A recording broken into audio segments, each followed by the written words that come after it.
வணக்கம். என்ன செய்தி பார்க்க போறோம்னு கேட்டீங்கன்னா, ஸ்டாலின் குடும்பத்துக்கு சங்கு, தலைவர் பதவியிலிருந்து தூக்கி எறிய போர்க்கொடி உயர்த்தும் உடன்பிறப்புகள். கலைஞருடைய நினைவு நாள்ல திமுக தலைமை குடும்பத்துக்கு இப்படி ஒரு பேரிடி. என்ன செய்தி என்று விரிவாக பார்க்கலாம். இரண்டாவது, ஆளுநருக்கு தமிழக எம்பிக்கள் ஒட்டுமொத்தமாக கடிதம் எழுதியிருக்கின்றார்கள். அந்த செய்தி என்ன என்று விரிவாக பார்க்கலாம். மூன்றாவதாக, நம்ம முதலமைச்சர் அவர்கள் ஒட்டுமொத்த தமிழக எம்பிக்களையும் அழைத்திருக்கின்றார் ஆலோசனைக்கு. என்ன ஆலோசனை, ஏன் அழைத்திருக்கின்றார்? காவிரி விஷயத்தில் அனைத்து கட்சி கூட்டத்தை கூட்டணும்னு சொல்றாங்க. அதுக்காக அழைத்திருப்பாரா? என்ன விஷயம் என்று பார்க்கலாம். கடைசியில் டெல்லியில் மீண்டும் ஒரு போராட்டம் வெடிக்க போகுதுன்னு சொல்றாங்க. அது எதற்கு அப்படின்ற எல்லா செய்தியும் விரிவாக பார்க்கலாம். இணையதளத்தில் நான் ஒரு வீடியோவை பார்த்தேன். அந்த வீடியோவை நீங்களும் பார்த்துட்டு வந்துருங்களேன். அந்த வீடியோவில் சில பேருக்கு புரியாது, இருந்தாலும் நான் உங்களுக்கு சொல்றேன்.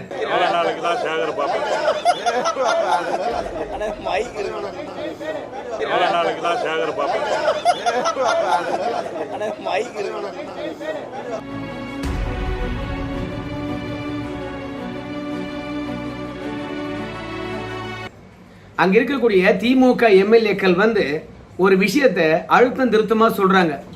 இன்னும் எத்தனை நாளைக்கு தான் உதயநிதி ஸ்டாலினுடன் சேகர்பாபு இருப்பாரு? அப்பெல்லாம் நாம எங்க போறது அப்படின்னு அங்க இருக்கின்ற எம்எல்ஏக்கள் தெளிவா பேசுறாங்க. இதை சேகர்பாபு அவர்கள் காது பட கேட்டுறாரு. உதயநிதி ஸ்டாலினுக்கு கேட்கல என்று தான் நினைக்கிறேன். ஏன்னா உதயநிதி ஸ்டாலின் அவர்கள் அதுக்கு அப்புறம் தான் வருகின்றார். அவரை முன்னிறுத்தி தான் திமுக செயல்பட வேண்டும். ஏன்னா அவர் தான் எதிர்கட்சி தலைவர், அவருக்காக வழி விடுறாங்க. இப்படி சேகர்பாபு தான் உதயநிதிக்கு கூடவே இருக்கணுமா, இன்னும் எத்தனை நாளைக்கு அப்படின்னு கேட்டது சேகர்பாபு கேட்டதுனால உதயநிதி ஸ்டாலின் அவர்கள் பிரஸ்ஸை சந்திக்க வராரு. ஆனால் சேகர்பாபு, நமக்கு இனிமே இங்க மதிப்பில்லை, நாம இங்க இருந்தோம்னா அது நமக்கு அவமானம் அப்படின்னு சொல்லிட்டு கிளம்பி போறார். அம்புக்குறியிட்டு அந்த வீடியோவை காட்டியிருப்பேன், நீங்களும் பார்த்துருக்கலாம். ஸோ இப்போ சேகர்பாபுக்கு உதயநிதி கிட்ட என்ன வேலை, எப்போதும் அவர் தான் இருக்கணுமா அப்படின்னு கேட்கிற உடன்பிறப்புகள், இன்னும் கொஞ்ச நாள்ல என் கலைஞர் குடும்பத்தில் இருக்கிறவங்க மட்டும்தான் தலைமை பதவியில் இருக்கணுமே. நாமெல்லாம் எப்போதும் அள்ளக்கைகளாக அவங்க குடும்பத்துக்கு சாமரம் வீசிக்கிட்டு இருக்கணுமே. இன்னும் எத்தனை நாளுக்கு கலைஞர் குடும்பத்தை தலைமையில உட்கார வச்சுட்டு நம்ம காவடி தூக்கிட்டு இருக்குது?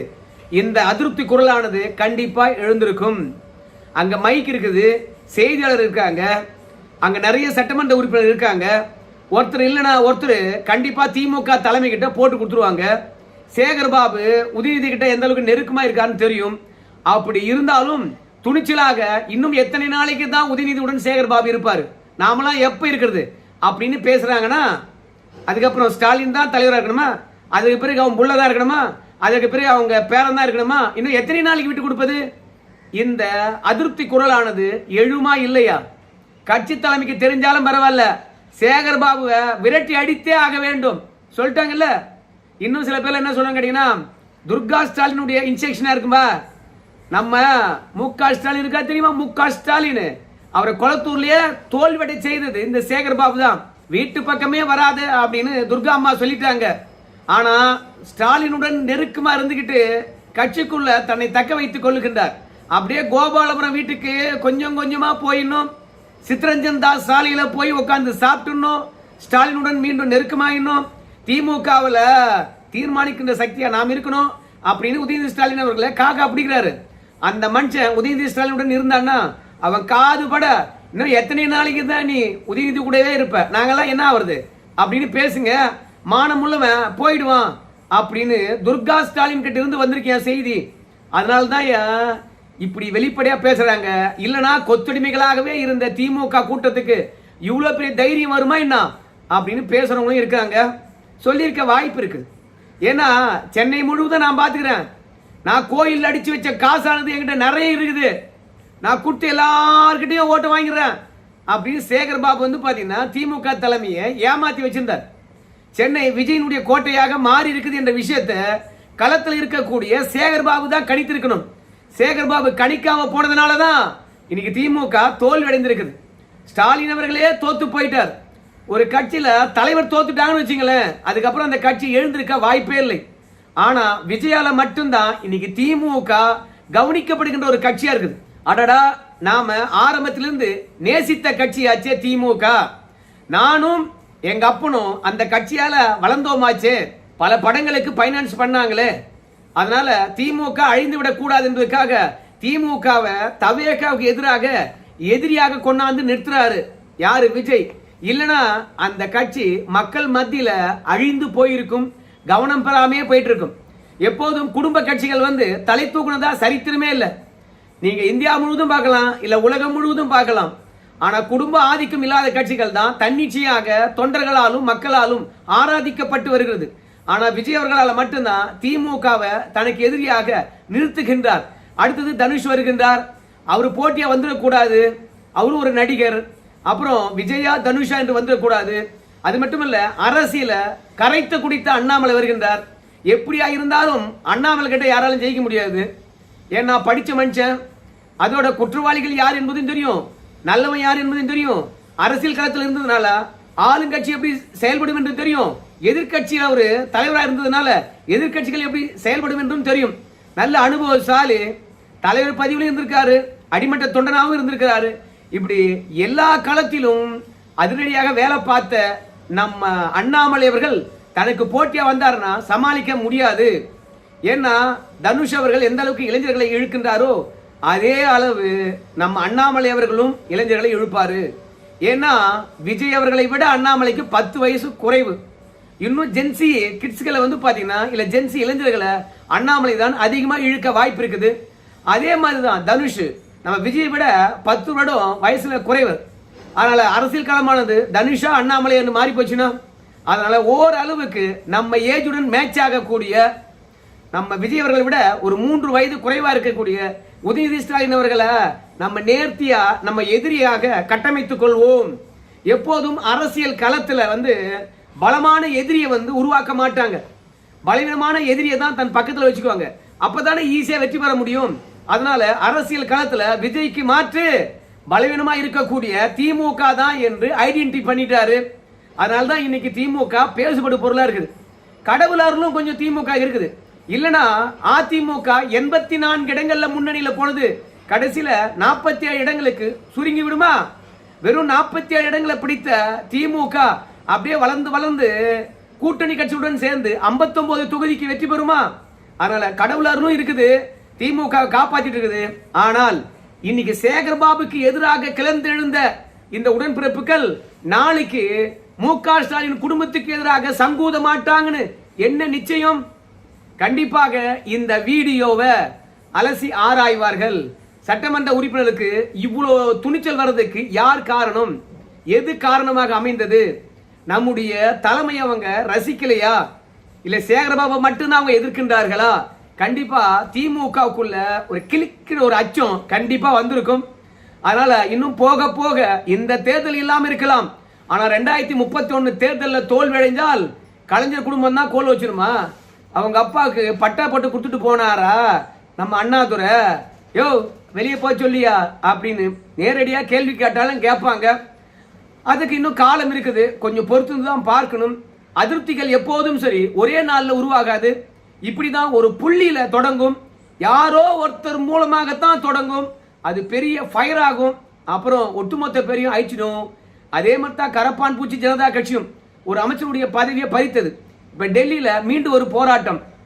என்னன்னா, சாதி அடிப்படையில இடஒதுக்கீடு கொடுக்காதீங்கோ. அப்படி இடஒதுக்கீடு தருவதன் காரணமாக உயர்கல்வி நிறுவனங்களா இருக்கலாம், இல்ல வேலை வாய்ப்பா இருக்கலாம், அதே மாதிரி உயர் சமூகத்தை சார்ந்தவங்களுக்கு எந்த விதமான பிரதிநிதித்துவம் இல்லை அப்படின்னு ஒரு அமைப்பானது இப்போ உருவாகி கொண்டிருக்கிறது. இப்போ ட்விட்டர்லயும் சரி இன்ஸ்டாகிராம்லயும் சரி 9.9 மில்லியன் ஃபாலோவர்ஸை பெற்றிருக்கின்றார்களாம். அப்ப அடுத்தது டெல்லியில இடஒதுக்கீடுக்கு எதிராகத்தான் போராட்டம் வரப்போகுது. இடஒதுக்கீடுக்கு எதிராக போராட்டம் வந்தா நல்லதுதான், இல்லைன்னு சொல்ல. ஆனா சாதியின் அடிப்படையில் இடஒதுக்கீடு கூடாது என்று சொல்றாங்க இல்லையா, அது ரொம்ப ரொம்ப தப்பு. ஏன்னா தோட்டத்துல எல்லா கலர்லயும் பூக்கள் இருந்தா மட்டும்தான் பார்க்க அழகா இருக்கும். ஒரே பூவா இருந்தா அது நல்லா இருக்கு. அதே மாதிரிதான் ஒரு வேலை செய்யறதுல பொருளாதாரத்தில் முன்னேறினவங்க மட்டுமே ஆதிக்கம் செலுத்தினார்கள் என்றால் குரலற்றவர்கள் அந்த வேலைக்கே போக முடியாது. அதனால்தான் சரி எல்லா சமூகத்தினுடைய பங்களிப்பும் இருக்கின்றதுக்காக தான் எல்லா சாதிகளுக்கும் சரியான இடஒதுக்கீடு தந்திருக்கிறாங்க. முட்டாள்கள் அல்ல நம்ம முன்னோர்கள். அதனால இந்த போராட்டம் இடஒதுக்கீடு வேண்டாம் என்று செய்கின்ற போராட்டம் தேவையற்றது. பிறகு ஒட்டுமொத்த தமிழக எம்பிக்களும் ஆளுநருக்கு கடிதம் எழுதியிருக்கின்றார்கள், அதிமுக எம்பி உள்பட. என்னன்னு கேட்டீங்கன்னா, மனோர்மணியம் சுந்தரநாத் பல்கலைக்கழகத்தில் அந்த ஆள் தான் வந்து பார்த்தீங்கன்னா தமிழ்த்தாய் வாழ்த்தை எழுதினாரு. ஆனால் அவருடைய பல்கலைக்கழகத்திலேயே வந்து தமிழ்த்தாய் வாழ்த்து முதலாவது இடம் பெறாம அங்கே வந்தே மாதரம் முதலாவது இடம், இரண்டாவது தேசிய கீதம், மூன்றாவது தமிழ்த்தாய் வாழ்த்து. இந்த அவமானத்தை எங்களால் ஏற்றுக்கொள்ள முடியாது. அதாவது மரபுப்படி தமிழ்நாட்டில் எப்போதும் சரி தமிழ்த்தாய் வாழ்த்து ஃபர்ஸ்ட், இரண்டாவது நீங்கள் என்னென்ன போட்டுங்க, கடைசியில் தேசிய கீதம். இந்த நடைமுறையை நீங்கள் கடைபிடிக்கணும். எந்த பாடலும் உயர்ந்ததும் அல்ல, எந்த பாடலும் தாழ்ந்ததும் அல்ல. ஆனால் மக்களுடைய உணர்வுகளை மதிக்கணுமா இல்லையா? அந்த மண்ணுக்கு முன்னுரிமை தரணுமா இல்லையா? அதனால தமிழ்த்தாய் வாழ்த்த முதல்ல பாட சொல்லுங்க. அது உங்க நிகழ்ச்சியா இருக்கலாம், இல்ல மத்திய அரசாங்கத்துடைய நிகழ்ச்சியா இருக்கலாம். ஏன்னா பல மாநிலங்கள்ல வந்து அந்தந்த மாநிலத்தினுடைய கொள்கை பாடலோ இல்ல அந்தந்த மொழி பாடலோ இல்ல வாழ்த்து பாடலோ தான் பாடுறாங்க. பக்கத்துல கர்நாடகாவில் கூட அப்படிதான், பிஜேபி ஆளுகின்ற மாநிலங்களில் கூட அப்படிதான். ஆனால் தமிழ்நாட்டில் மட்டும் ஆளுநராக வந்துவிட்ட உடனே மத்திய அரசாங்கத்துடைய நிகழ்ச்சிக்கு தமிழ்த்தாய் வாழ்த்த மூன்றாவது இடம் கொண்டு செல்வது எங்களால் ஏற்றுக்கொள்ள முடியாது அப்படிங்கிறாங்க. இந்த எம்பிக்களை பொறுத்த வரைக்கும் பார்த்தா நமக்கு பரிதாபமாக இருக்குது. இவனுங்களும் தமிழை படிக்க மாட்டானுங்க, அவங்க பிள்ளைங்களையும் தமிழ் படிக்கிறது விட மாட்டானுங்க. ஐசிஎஸ்ன்னு சொல்கிற இன்டர்நேஷ்னல் சிலபஸ் உள்ள பள்ளிக்கூடங்களில் தான் போய் சேர்ப்பாங்க. ஆனால் தமிழ்த்தாய் வாழ்த்து மட்டும் முதல்ல பாடணுமா? இவங்களுக்கு அரசியல் செய்யறதுக்கு எதனா ஒன்று வேணும். அதனால இப்போ நம்ம ஆளுநருக்கு கடிதம் எழுதி தமிழ்த்தாய் வாழ்த்து முதல்ல பாட சொல்லுங்க அப்படின்றாங்க. அப்படியே கொஞ்சம் இந்த அரசாங்கத்துக்கு கடிதம் எழுதி, ஏங்க துணைவேந்தர்கள் இன்னும் நியமிக்காம இருக்கிறீங்க, ரெண்டாவது எல்லா பல்கலைக்கழகமும் நிதி சுமையில தள்ளாடுது, அதுக்கு ஏதாவது ஒரு வழிவகை செய்யக்கூடாதா? ஏன்பா பல்கலைக்கழகத்தில் வேலை பார்க்குறவங்களுக்கு அந்தந்த பல்கலைக்கழகத்தில் இருக்கக்கூடிய வைப்பு தொகையை எடுத்து சம்பளம் கொடுக்குறீங்களே, வட்டியில் கொடுக்கலாம், வைப்பு தொகையை எடுத்து கொடுக்குறீங்களே, நியாயமா? அதனால பல்கலைக்கழகத்தினுடைய நிதி சுமையை குறைக்கணும். எவனா ஒருத்தன் கடிதம் எழுதி சொல்லு, எழுதவே மாட்டானுங்க. மொத்தத்தில் கவனம் பெற வேண்டும். ரெண்டாவது மத்திய அரசாங்கத்தை வந்து பார்த்தீங்கன்னா தமிழ்நாட்டில் காவு கொடுக்கணும், இங்க இருக்கின்ற மாநில அரசாங்கத்தை காப்பாற்றணும். இப்படியே ஒரு அரசியல். 2 பட்ஜெட் விட்டுருக்குது இந்த அரசாங்கம். 2 பட்ஜெட்டும் புதுசா எதுவுமே இல்லை. மக்கள் எதிர்பார்ப்பு அத்தனையும் பொய்யா இருக்குது. இப்ப திசை திருப்ப வேண்டும் என்றால் என்ன பண்றது? எம்பிக்களினுடைய ஆலோசனை கூட்டம். காவிரியில தண்ணி கேட்பதற்கும் மேகதாதனை கட்டக்கூடாது என்று சொல்லி நம்ம கர்நாடக அரசாங்கத்துக்கு அழுத்தம் கொடுப்பதற்கும் அனைத்து கட்சி கூட்டத்தை கூட்டுவோம், அனைத்து கட்சிகளும் என்ன ஆலோசனை வழங்குறாங்களோ அதுக்கு ஏற்ற மாதிரி முடிவெடுப்போம் அப்படின்னு சொல்லும்போது அனைத்து கட்சி கூட்டத்தை கூட்டவே தேவையில்லையா?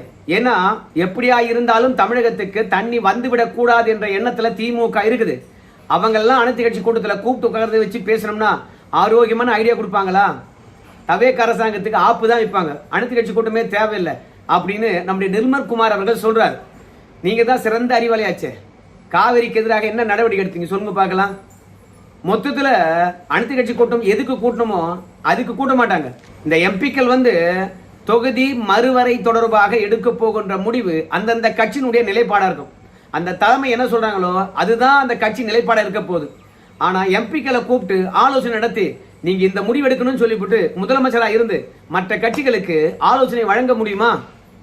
இல்ல உத்தரவிட முடியுமா? அப்ப தேவையில்லாதது இந்த அனைத்து கட்சி கூட்டம். இல்ல அனைத்து கட்சி எம்பிக்கள் ஆலோசனை கூட்டம். உங்க கட்சியில் ஒரு எம்பியாவது இருக்காங்களா? இல்ல. அப்புறம் எம்பிக்களுடைய ஆலோசனை கூட்டத்தை முதலமைச்சர் ஏன் கூட்டுறாரு? மொத்தத்தில் நானும் தேசிய சிந்தனை கொண்டவன் தான், மாநிலத்தின் மீது அக்கறை கொண்டவன் தான்.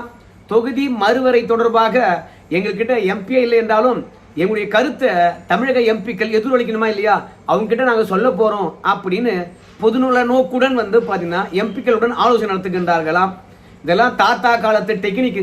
பட்ஜெட்ல ஒண்ணுமே இல்லையே, அடப்பாங்க கழுவி தானே ஊத்த போறாங்க செப்டம்பர் மாசம் வரைக்கும். அது வரைக்கும் மக்களை எப்படியா திசை திருப்பலாம் என்பதற்காக இந்த ஆலோசனை கூட்டம். இதெல்லாம் நம்மளை பொறுத்த வரைக்கும் ஏமாற்று வேலை. அந்தந்த கட்சிக்காரன் முடிவு பண்ண போறான் அந்த மசோதாவை ஆதரிக்கணுமா இல்ல எதிர்க்கணுமான்னு சொல்லிட்டு. அந்த மசோதாவை எதிர்த்தா நம்ம கட்சிக்கு என்ன பாதிப்பு, அந்த மசோதாவை ஆதரித்தால் நம்ம கட்சியுடைய எதிர்காலம் எப்படி இருக்கும், இப்படிதான் திங்க் பண்ண போறான். இதுல எதுக்கு ஆலோசனை கூட்டம் என்று நமக்கு தெரியல. சரி நண்பர்களே, இந்த வீடியோ தொடர்பாக உங்க கருத்தை சொல்லுங்க. முதலமைச்சர் எடுத்திருக்கின்ற முன்முடிவு நல்லதா கெட்டதா? இன்னைக்கு சேகர்பாபு அவர்களை விரட்டி அடித்திருக்கக்கூடிய திமுகவினுடைய உடன்பிறப்புகள் நாளைக்கு கலைஞர் குடும்பத்தையும் அந்த கட்சியிலிருந்து விரட்டி அடிப்பார்களா? அதற்கான சாத்தியம் இருக்கா? இல்லை நாங்கள் அடிமை சாசனம் எழுதி கொடுத்துட்டோம், அவங்க இல்லைன்னா மக்கள் எங்களை ஆதரிக்க மாட்டாங்கன்னு சொல்லிட்டு காலில் விழுந்து கிடப்பார்களா? அவங்க தான் தன்மானத்தை பற்றி எல்லாம் பேசுகிறானுங்க. உங்கள் கருத்தை சொல்லுங்க. நன்றி.